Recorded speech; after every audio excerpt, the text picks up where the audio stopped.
नमस्कार। स्वागत है आपका इनर रिफ्लेक्शन सीरीज एपिसोड 7 में। मैं हूं आपकी पेरेंटिंग कोच इमोशनल थेरेपिस्ट मौसम पांडे और आज का हमारा विषय है the invisible connection between parent and children. बच्चे आपकी बात नहीं, आपका अवचेतन मन सीखते हैं। आज आपसे एक सवाल पूछना चाहती हूँ।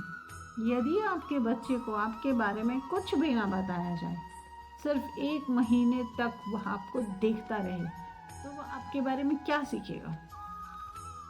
आपकी बातें या आपका व्यक्तित्व? महाभारत से एक बहुत बड़ी सीख मिलती है। महाभारत में श्री कृष्ण ने अर्जुन को केवल युद्ध लड़ना नहीं सिखाया, उन्होंने अर्जुन को स्वयं को देखना सिखाया। गीता का आरंभ युद्ध से नहीं, अर्जुन की मनोदशा से होता है, क्योंकि बाहरी युद्ध जीतने से पहले भीतर चल रहे अंतर्द्वंद को जीतना आवश्यक है। श्री कृष्ण ने अर्जुन को आदेश नहीं दिया, उन्होंने उनकी चेतना के स्तर को ऊंचा उठाया, और जब चेतना बदल गई, निर्णय बदल गए, और निर्णय बदलते के साथ जीवन बदल गया। दोस्तों, यही है पेरेंटिंग। पेरेंटिंग का सबसे बड़ा सच यही है, हम बच्चों का व्यवहार बदलने में लगे रहते हैं, जबकि हमें उनकी चेतना को पोषित करना चाहिए। अब थोड़ा साइंस समझते हैं। क्या आपने कभी सोचा कि 1-2 साल का बच्चा भाषा सीखे बिना माँ की मुस्कान, पिता का तनाव, घर का माहौल कैसे समझ लेता है? वो इसलिए समझ लेता है क्योंकि बच्चे का अवचेतन मन शब्दों से नहीं, वहाँ की एनर्जी, इमोशन और इन्वायरमेंट को पढ़ता है।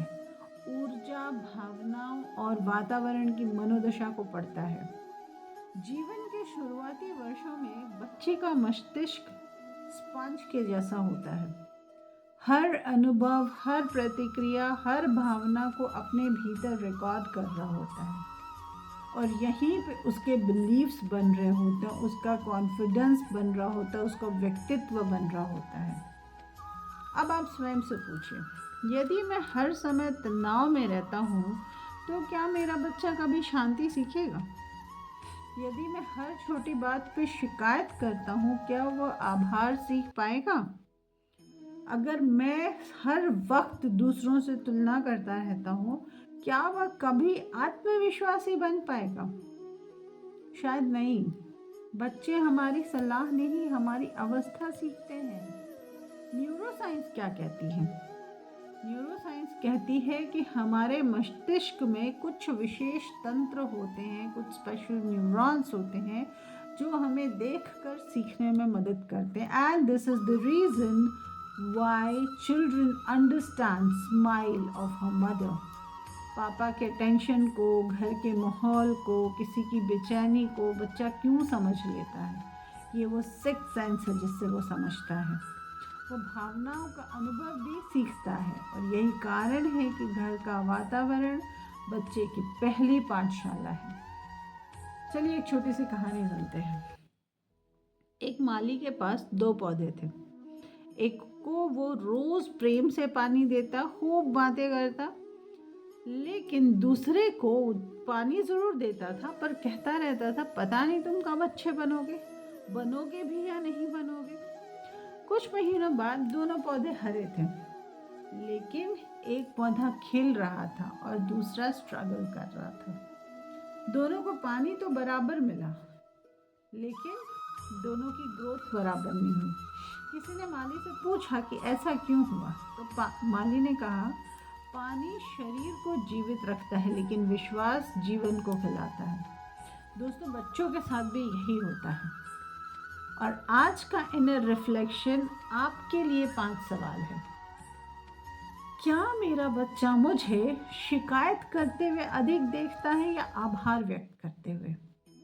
वो मुझे तनाव में देख रहा है या संतुलन में देख रहा है? वो मुझे दूसरों की आलोचना करते हुए सुन रहा है या सम्मान करते हुए देख रहा है?